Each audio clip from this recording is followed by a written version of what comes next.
وَاذْكُرُوا إِذْ أَنْتُمْ قَلِيلٌ مُسْتَضْعَفُونَ فِي الْأَرْضِ، یاد کرو جب کہ تم اقلیت میں تھے، قلیل تعداد میں تھے، اور تمہیں زمین میں دبا لیا گیا تھا، تمہیں ایک اکثریت جو ہے اس نے کچل دیا تھا۔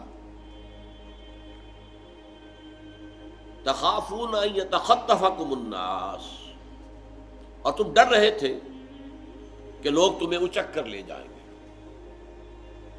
پہلے تو یہ سمجھیے کہ جو تعویل خاص ہے، جب یہ آیات نازل ہوئی اس وقت اس کا کیا مفہوم سمجھا گیا، اس کانٹیکسٹ میں۔ یہاں خاص طور پر مہاجرین مکہ جو ہے وہ مخاطب ہے۔ وَاذْكُرُوا إِذْ أَنْتُمْ قَلِيلٌ، تم مکے میں اقلیت میں تھے، تھوڑے تھے، تمہاری تعداد کم تھی۔ مستضعفون فی الارض، ضعف کہتے کمزوری کو، استعضاف باب استفعال پر ہوگا کمزور کر لینا، کسی کو دبا دینا۔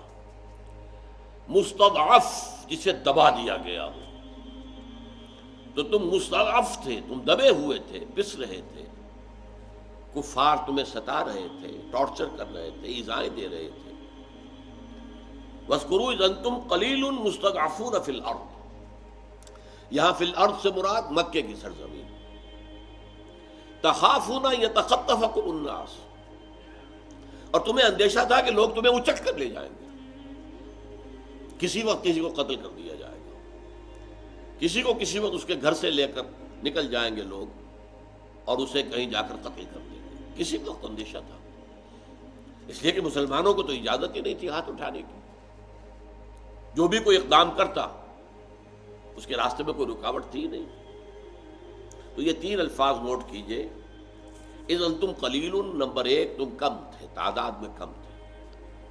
مستضعفون فی الارض، سرزمین مکہ میں تمہیں دبا لیا گیا تھا، تم پر مسلط ہو گئے تھے کفار، چھائے ہوئے تھے۔ تخافون ان یتخطفکم الناس، اور تمہیں اندیشہ تھا کہ لوگ تمہیں اچک کر لے جائیں گے۔ اب اللہ نے کیا کیا؟ پھر تین الفاظ، فآواکم، اللہ نے تمہیں پناہ دی۔ مراد کیا ہے؟ ہجرت کر کے تم مدینے میں آ گئے، یہاں تمہیں پناہ مل گئی، یہاں کے رہنے والے اب تمہارے مددگار ہیں، انصار ہیں۔ وَأَيَّدَكُمْ بِنَصْرِهِ، اور تمہاری مدد کی اپنی نصرت کے ساتھ۔ غزوہ بدر سے پہلے جو میں نے بتایا کہ 8 مہمات تھیں جن میں کسی مسلمان کا کوئی نقصان نہیں ہوا، اللہ کی نصرت شامل حال میں۔ وَرَزَقَكُم مِّنَ الطَّيِّبَاتِ، اور تمہیں بہترین اور پاکیزہ رزق عطا کیا۔ لَعَلَّكُمْ تَشْكُرُونَ، تاکہ تم شکر کرو۔ تو جہاں تک تو اس وقت کے مہاجرین کی کیفیت تھی، اس کے اوپر تو یہ آیت 100% جیسے کہ ہے، کیونکہ نازل ہی ہوئی ہے اس پس منظر میں، منطبق ہو رہی۔ اب آئیے پاکستان، ہندوستان میں ہمارا حال کیا تھا؟ ہم اقلیت میں تھے۔ اذ انتم قلیل، نمبر 2، مستضعفون فی الارض، ہم اپنے ہی علاقوں میں ہندویت سے دبے ہوئے تھے، ساری تجارت ان کے ہاتھ میں، سارا صنعت و حرفت ان کے ہاتھ میں، تعلیم میں وہ بہت آگے، سرکاری ملازمتوں میں بہت آگے، تنظیم میں بہت آگے، سرمایہ داری میں بہت آگے، یہاں تک کہ مسلم اکثریت کے علاقوں میں بھی غلبہ جو ہے وہ ہندو کا تھا۔ ہندو تمدن کا اتنا اثر پنجاب میں تھا کہ گائے کا گوشت کا لفظ استعمال نہیں کرتا تھا مسلمان، بڑا گوشت، بڑا گوشت، گائے کا گوشت کبھی نہیں کہتا تھا۔ ہندو کا خوف، ہندو انوائے نہ ہو جائے، اور یہاں مسلمان بہت کم کھاتے تھے گائے کا گوشت، جبکہ یو پی میں اصل کھانے کا گوشت گائے کا تھا۔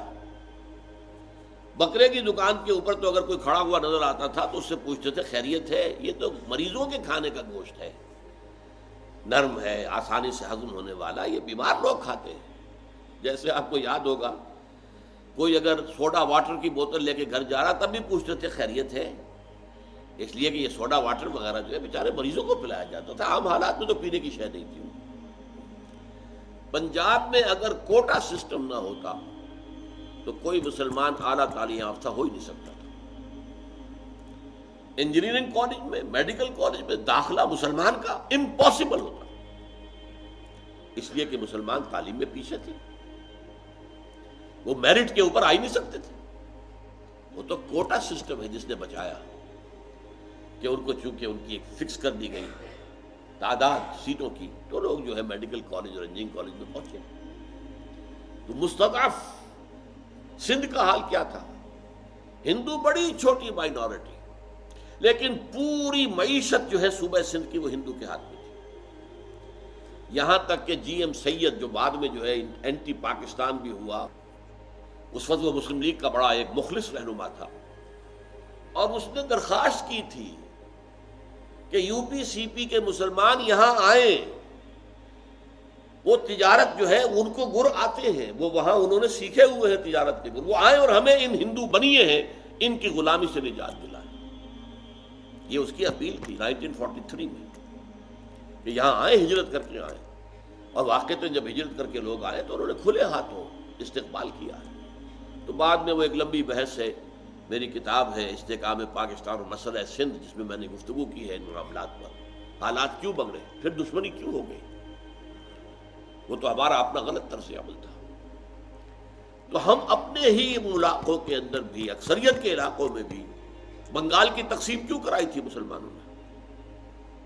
کہ ہندو غالب تھا، بری طریقے سے غالب تھا، زمیندار ہندو تھا، کاشتکار مسلمان تھے، تقسیم کروائی، لیکن ہندوؤں نے وہ تقسیم پھر واپس کروائی، پھر وہ پاکستان بننے کے اوپر دوبارہ تقسیم ہوا، اور پھر ایسٹ پاکستان کے مسلمان کو کوئی سانس لینے کا موقع ملا۔ تو جان لیجئے کہ بالکل یہ الفاظ ہماری اس کیفیت پر منطبق ہوتے ہیں جس کیفیت میں کہ ہم نے پاکستان کا مطالبہ کیا۔ وَاذْكُرُوا إِذْ أَنْتُمْ قَلِيلٌ مُسْتَضْعَفُونَ فِي الْأَرْضِ تَخَافُونَ يَتَخَطَّفَكُمُ النَّاسُ، تم ڈر رہے تھے کہ لوگ تمہیں اچک کر لے جائیں گے۔ بعین ہی یہ پوزیشن تھی کہ اندیشہ یہ ہو رہا تھا کہ اگر پاکستان، ہندوستان ون پیس آزاد ہو گیا، متحد ہندوستان، تو پھر تو ہندو بری طریقے سے ہمیں اچک لے گا، ہمیں ایکسپلائٹ کرے گا، ہمیں دبائے گا، ہماری ثقافت ختم کر دے گا، ہماری زبان ختم کر دے گا، ہمارا مذہب ختم کرے گا۔ اس لیے کہ شدھی کی تحریک شروع ہو چکی تھی، بڑے پیمانے کے اوپر یہ میوات کے علاقے میں ہندو مسلمان ہو رہے تھے۔ یہ خطرہ تھا در حقیقت کہ اگر اکھنڈ بھارت کی حیثیت سے ہندوستان آزاد ہوتا ہے تو ہندو اکثریت، ہندوؤں کے وسائل و ذرائع، ہندوؤں کے پاس جو دولت تھی، جو وہ صنعت و حرفت اور تجارت پر جس طرح وہ قابض تھے، وہ تو پھر ہمارا جینا محال کر دیں گے۔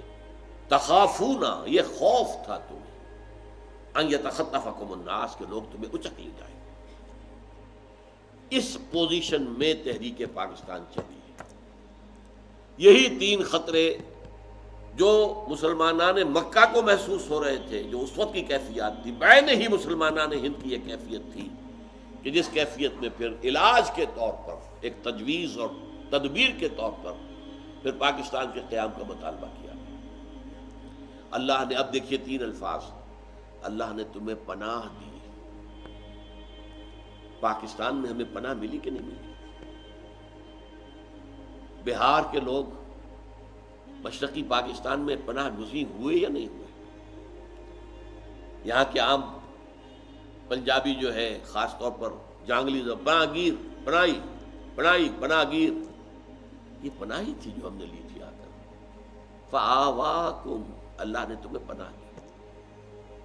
وَأَيَّدَكُم بِنَصْرِهِ، اور تمہاری مدد کی اپنی نصرت کے ساتھ۔ اس کا پس منظر کاش کہ آپ کو معلوم ہو۔ ماؤنٹ بیٹن اور کانگریس سازش یہ تھی کہ چند مہینوں کے اندر اندر پاکستان بیٹھ جائے، توقع تھی انہیں۔ پاکستان وائبل ہے ہی نہیں، چل ہی نہیں سکتا۔ ہمارے حصے کے جو پیسے تھے، جو فنڈز تھے، روک لیے گئے۔ پاکستان میں قائد اعظم کے پاس سرکاری ملازم جو مرکزی حکومت کے تھے، ان کے پاس دینے کے لیے تنخواہ کا ایک پیسہ نہیں تھا۔ وہ تو پھر آدم جی، بڑا آدم جی جو تھا، he came to the rescue, اس نے آ کر چیک بک سامنے رکھ دی قائد اعظم پہ، جتنی رقم آپ چاہیں لکھ لیں، آدم جی کے اس پیسے سے مرکزی حکومت کے ملازمین کو تنخواہ دی گئی ہے پاکستان۔ فوج کا ہمارا ساز و سامان روک لیا، سپاہی چلے جائیں، ٹینک نہیں جائیں گے، اسلحہ نہیں جائے گا۔ اور پھر جو ایکسوڈس جس طرح زبردستی کیا گیا، مغربی پاکستان سے ہندو کو نکالا نہیں گیا، یہ ضرور ہے، بعض جگہوں کے اوپر ان کا قتل عام ہوا ہے، جیسے کہ خبریں آ رہی تھیں، جیسے بہار میں ہو چکا تھا، تو اس کا رد عمل تو تھا، لیکن یہ ہے کہ وہ وحشیانہ قسم کے معاملہ جو کہ مشرقی پنجاب میں ہوا ہے، اس کا کوئی تصور نہیں، مسلمان وہ کام کر نہیں سکتا۔ اور پھر یہ کہ انہیں زبردستی نہیں نکالا گیا یہاں سے، مشرقی پنجاب سے تو نکالا گیا، زبردستی نکالا گیا، اس لیے کہ یہ جا کر اتنا بڑا بوجھ بن جائیں گے پاکستان کی معیشت پر، پاکستان بیٹھ جائے گا۔ اللہ نے مدد کی، نصرت کی، مشرقی یہ ہمارے کشمیر میں سے بھی کچھ لوگ اٹھ کھڑے ہوئے ہیں، کچھ حصہ تو کم سے کم پاکستان میں شامل کر لیا انہوں نے، بلتستان تو آ گیا، گلگت تو آ گیا، آزاد کشمیر تو آ گیا۔ یہ ہے اللہ تعالی کی تائید۔ فآواکم، اس نے تمہیں پناہ دی، وأیدکم بنصرہ، اور تمہاری مدد کی اپنی نصرت سے، ورزقکم من الطیبات، اور تمہیں پاکیزہ چیزوں کا رزق عطا کیا، جیسے مدینے میں آ کر کھجوروں کی بہتات، انگوروں کی بہتات، اللہ تعالیٰ نے پھر ظاہر بات ہے کہ جو مہاجر آئے وہ بھی اس سے مستفید ہوئے۔ اسی طرح پاکستان کے چند پہلے سالوں میں جس قدر کراپس جو ہیں، جس قدر عمدہ ہوئی، اس کا آج شاید آپ کو تصور نہ ہو، بھرپور کراپس، اللہ تعالیٰ نے ہماری مدد کے لیے رزق کا سامان بھی کیا، لعلکم تشکرون، تاکہ تم شکر کرو۔ یہ ہے جہاں ہم آ کر فیل ہو گئے، ہم نے یہاں کی نعمتوں کو سمجھا بس یہ اب یہ خان نعمت ہے، ہم نے عیش کر لیا، ہندوؤں کی چھوڑی ہوئی جائیدادوں کے اوپر بھوکے کتوں کی طرح ٹوٹ کر گئے، جھوٹ بول کر، جھوٹے حلف اٹھا کر، اور انہوں نے جائیدادوں پر قبضے کیے۔ پھر جس طرح کا معاملہ رہا ہے، سیاسی دھما چوکڑی، وہ وعدہ اللہ سے جو کیا تھا کہ ہمیں انگریز اور ہندو کی دوہری غلامی سے نجات دے، ہم تیرے دین کا بول بالا کریں گے، وہ کہاں گیا؟